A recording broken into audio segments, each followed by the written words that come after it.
WrestleMania 18. Let's talk about that, because when you guys came into WWE, the return from WCW, I'll tell you what, we've talked a little bit on the phone about this, and when you guys came in, and let's don't make, I'm not apologizing for you, I'm not apologizing for me, I'm just saying, when you caught Stone Cold where you did, I wasn't in a good place.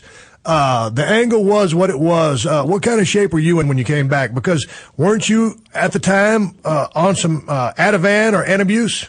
Yeah, I was taking the Antabuse, Steve, because when Vince had approached me about coming back and doing stuff, and the angle, what it was going to be, an opportunity to work with you as the top guy for that company, I wanted to use anything I could to not let the alcohol interfere with my performance. So I was able to do that.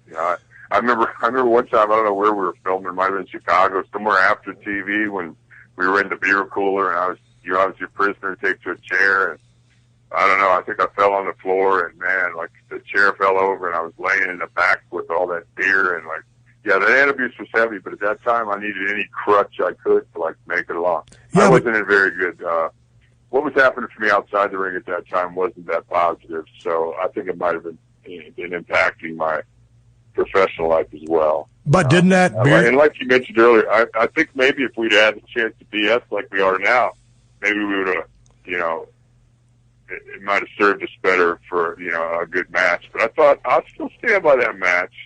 I thought we, for me, when I watch it back and I see the reaction of the fans in the building, sometimes, I watch matches a lot to try to get better. Sometimes I'll watch what I do, then I watch what you do, then I watch what the referee does, and then I watch what Kev does on the outside. Then sometimes I'll watch it, and I just watch the fans to see how they're really reacting. Is it working? And I thought, you got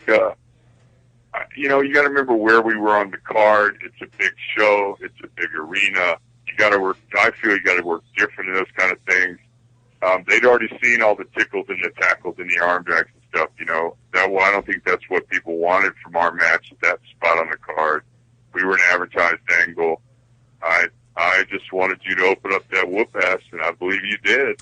The way I remember it. I've never watched that match back since that day, and I didn't feel like man, I wasn't in the greatest place in the world. And one thing, it would have been great had we got a chance to sit down and get a chance to get inside each other's head, get to know each other a little bit, because God damn, like I said, man, going through these few phone calls, going back and forth, lining you up to come on the show, sitting down and talking with you. God, I wish we'd have crossed paths and started talking a lot sooner than we did. But also when you start picking apart the pieces of that match, when you look at the two characters, the bad guy or Razor or, Scott Hall, whatever it was, against Stone Cold or Steve Austin, there's some big differences in our characters, but there was more similarities between the characters than differences.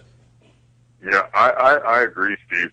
Both of us, I think, were successful, kind of being what we were and kind of self-made guys. You had great success just being the working man, just being the every guy's champ. I almost felt that's where I had success as Razor, as being a guy from the street who was hungry. Because that was a shoot for me at that time in my life. I was so hungry, I'm willing to do almost anything to succeed.